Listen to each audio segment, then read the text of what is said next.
Apakah maraknya judi online ini menjadi indikator sengkarutnya peradaban kapitalisme di negeri ini? Ya, jadi kalau dibilang itu sengkarutnya sistem kapitalisme ini, kalau bagian dari sengkarutnya sistem kapitalisme atau bagian dari kerusakan sistem kapitalisme, ya. Jadi kerusakan yang ada pada judi online itu sebenarnya juga kita temukan ada pada banyak persoalan-persoalan yang terjadi di tengah masyarakat, dan ketidakmampuan sistem hari ini untuk menyelesaikannya itu juga bagian dari kelemahan dari sistem kapitalisme itu sendiri. Jadi dia memang sebuah sistem yang bermasalah sejak dari kelahirannya. Dia itu sistem salah, sistem rusak dan merusak gitu ya. Dia sendiri itu rusak, dan dia ketika kemudian diterapkan akan menimbulkan efek kerusakan. Kerusakannya dari mana? Berawal dari akidah yang melahirkan atau rahim yang melahirkan peradaban kapitalisme ini, yaitu akidah sekulerisme yang menjadikan wahyu atau tuntunan dari sang pencipta alam semesta dan kehidupan dan manusia ini itu diminggirkan, sehingga tidak ada peran wahyu untuk mengatur kehidupan kita. Tidak ada standar halal haram, digantikan oleh aturan yang dibuat oleh manusia yang kemudian itu mengantarkan pada ditetapkannya hak pembuatan hukum itu ada pada diri manusia, dan kemudian diyakini bahwa manusia akan bisa bagus menghasilkan hukumnya ketika dia itu diberikan kebebasan, sehingga kemudian dari sana lahirlah konsep hak asasi manusia itu, ya, hak asasi manusia itu yang kemudian mengantarkan pada menjadikan hak untuk menetapkan hukum dan juga kedaulatan itu ada di tangan manusia, ya. Asyada lil ummah. Yang asyari itu bukan lagi Allah al-Khaliq al-Mudabbir, tetapi adalah manusia. Yang itu direpresentasikannya dalam tataran praktisnya itu adalah nanti itu sistem politik demokrasi yang menjadikan suara rakyat itu adalah suara Tuhan, kan gitu kan ya. Itu adalah representasi kebenaran dan kebaikan. Nah, jadi ketika kemudian itu dilakukan, apa yang terjadi? Kita akan menemukan kelemahan-kelemahan yang itu memang pasti akan melekat kepada konsep ini. Ketika manusia itu dianggap sebagai asyari atau pembuat syariah, al-hakim, pembuat hukum, dia yang kemudian paling mengetahui, yang dianggap baik untuk mereka, caranya dengan diberi kebebasan, maka pada saat yang sama kita sebenarnya bertemu dengan sebuah realita manusia itu ketika dia memutuskan sesuatu, maka akan selalu terlibat dalam keputusan yang dia buat itu, apakah peran akalnya yang terbatas ataukah kemudian dipengaruhi juga oleh tokoh hayawiyah yang dia punya, baik dalam bentuk ghorizah maupun haja udwiyah. Artinya dia ada kemaslahatan tertentu yang kemudian menjadi kepentingannya ikut bermain di situ, sehingga kalau kemudian itu dia disuruh menetapkan, taruhlah misalnya pakai akal sekalipun, maka akal itu hanya akan bisa menjangkau dan memikirkan hal-hal yang masih dalam jangkauan akalnya saja, kan, yang itu adalah masuk dalam realita-realita atau fakta-fakta yang bisa dijangkau oleh indranya.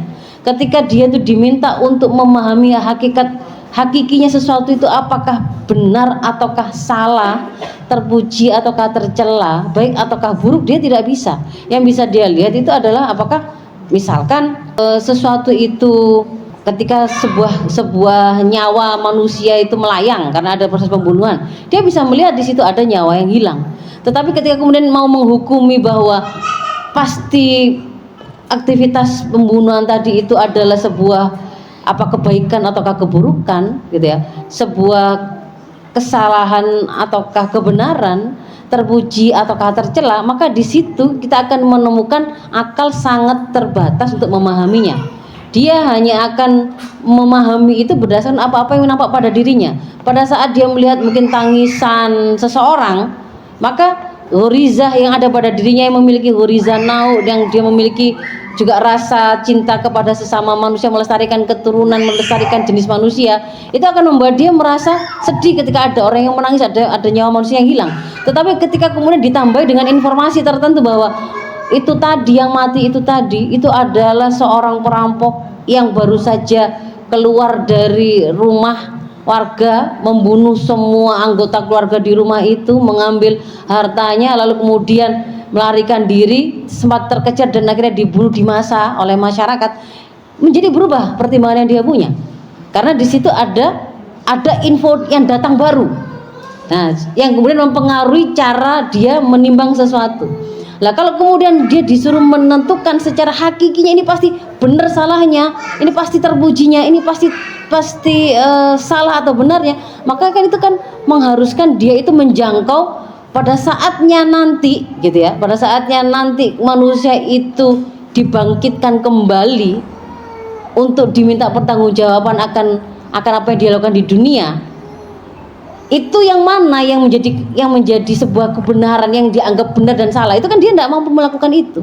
Sehingga untuk penetapan hukum yang sifatnya itu menetapkan ini mana apakah halal ataukah haram, apakah itu salah ataukah benar, terpuji ataukah tercela, itu semata-mata hanya ada di sisi sang pencipta manusia dan kehidupan ini, yaitu Allah, kan begitu.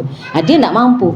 Ditambah lagi gitu ya, selain kelemahan itu, dia tadi ada kepentingan-kepentingan yang kemudian bermain, tergantung kepada bi'ah dia hidup, tergantung pada usianya. Misalkan dia orang yang tua dengan orang yang muda tentu berbeda. Yang hurizan naunya itu masih mendominasi dirinya dengan mereka-mereka yang sudah mau mati begitu ya. Ketika kemudian diminta membuat aturan tentang pornografi mungkin berbeda, kan begitu. Kepentingannya berbeda. Yang menjadi kepentingan mereka juga berbeda begitu. Jadi itu juga akan sangat dipengaruhi, laki ataukah perempuan juga akan berbeda. Sehingga kalau kemudian aturan ini tadi diserahkan kepada manusia dan itu dijadikan sebagai sebuah disistemkan dalam bentuk demokrasi tadi itu, maka yang akan dilahirkan dari kebijakan atau peraturan yang akan dilahirkan oleh sistem politik seperti itu pasti akan bermasalah secara asalnya, secara asasinya, apalagi ditambah dengan mekanisme politik yang kemudian memunculkan pejabatnya ataupun kebijakan yang digodok dan dilahirkan dalam proses politiknya. Nah itu kan melibatkan mekanisme politik demokrasi yang itu syarat atau biaya tinggi, berbiaya tinggi, kan gitu kan ya. Orang yang akhirnya bisa naik sampai ke menjadi anggota DPR untuk nanti dia menggodok kebijakan, menghasilkan peraturan, ataupun pejabat yang itu naik dalam eksekutif untuk kemudian menjadi pelaksana kebijakan, itu semuanya membutuhkan dukungan modal yang besar. Sehingga ketika kemudian dia sendiri misalkan adalah orang yang memiliki modal yang sudah berhasil dia gelontorkan untuk bisa membuat dia naik tadi, maka tentu dia akan berpikir untuk mengembalikan modalnya. Atau seandainya ini kemudian hasil kolaborasi atau di backup oleh dukungan dari pemodal yang lain, maka dia akan terikat atau tersandera dalam kebijakannya, dalam keputusan yang dia ambil untuk mengikuti mau dari sang donaturnya tadi. Nah itu yang kemudian kita lihat kalau dalam kasus judi online ini ataupun pada kasus-kasus yang lain, ini memang akhirnya membuat seringkali aturan itu enggak menyelesaikan persoalan tapi malah nambah ruwet.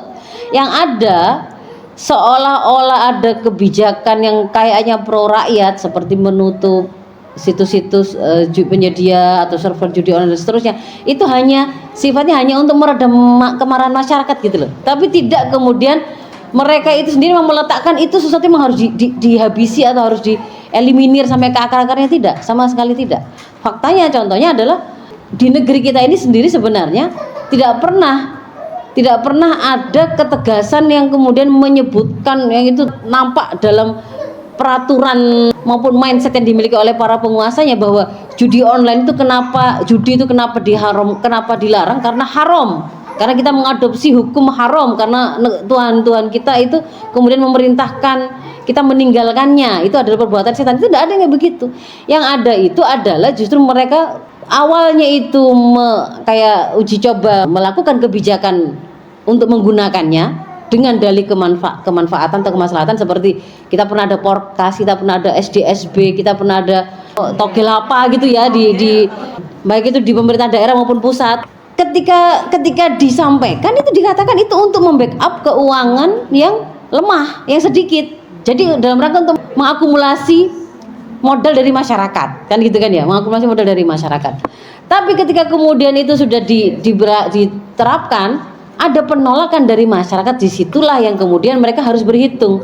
Kalau masyarakat menolak sampai kemudian membuat mereka itu kehilangan kepercayaan dan ingin mencabut mandatnya dari sang penguasa, itu kan mereka berpikir akan bisa menjatuhkan mereka dari kekuasaannya, maka itu kemudian diadopsi. Jadi selalu seperti itu saja. Sama dengan hari ini judi online tadi, ya kan jangan heran kita pasti akan ketemu dengan seolah-olah negara itu seperti mau mengeliminir judi, tetapi faktanya kok kita melihat ada kontradiksi pada lisan-lisan mereka, pada kebijakan mereka yang diterapkan di tempat atau situasi yang berbeda, yang itu malah saling bertabrakan atau saling mengaburkan. Jadi di sini memang kita bisa lihat ketika sistem kehidupan itu sekuler, maka baik level personal yang dibangun kepribadiannya atas dasar fondasi bangunan kepribadian itu sekulerisme tadi, yaitu pasti akan menjadi orang-orang yang tidak punya takwa, yang tidak kenal kontrol internal, yang memiliki kesadaran akan hubungan dia dengan Allah sehingga membuat dia tercegah dari melakukan maksiat. Itu dari sisi personal.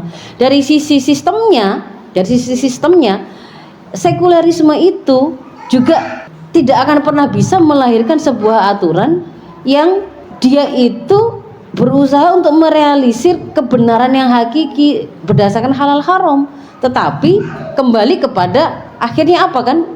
Dia disebut sebagai sebuah peradaban dibangun itu kan disebut sebagai kapitalisme, itu kan karena yang paling menonjol dari sistem ini itu kan prinsip ekonominya itu yang memang menjadikan materi itu akhirnya menjadi tolak ukur, kan itu kan yang mulia tidak mulia, benar salah, itu kan materi itu tadi. Dan ketika materi itu yang kemudian ditetapkan, bisa jadi yang namanya judi online ini itu satu saat itu akan dipandang sebagai cara untuk menyelamatkan keuangan negara, menambah pendapatan. Dia tidak akan berpikir tentang keberkahan, dia tidak akan berpikir tentang kebaikan, daging yang tumbuh dari sesuatu yang haram, nggak ada begitu. Tetapi menguntungkan atau tidak kan begitu kan ya. Dan kita secara nyata pernah melakukan itu sebenarnya, pernah dipakai oleh pemerintah. Masyarakat menolak karena mereka mayoritasnya masih memegang keterikatan kepada syariah Islam pada aspek tertentu. Di antaranya judi ini kan sesuatu yang sangat dohir kerusakannya.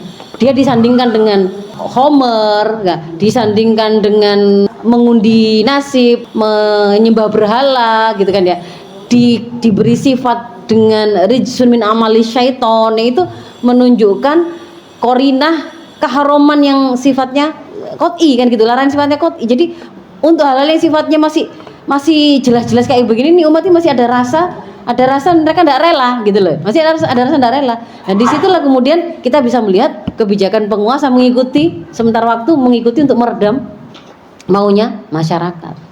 Nanti akan kita temukan pada hal yang lain, sama seperti ketika mereka bicara miras, ketika mereka bicara membuka hubungan perdagangan dengan Israel atau tidak. Itu sebenarnya kalau umat tidak mereaksi gitu ya mereka nggak akan menjadikan sebagai masalah. Mereka yang menjadikan keharuman itu sebagai masalah kan kalau mereka menganggap hidup ini adalah untuk menjalankan seluruh aturan Allah halal haram lah. Kalau mereka tidak menjadikan itu prinsipnya kan nggak masalah gitu.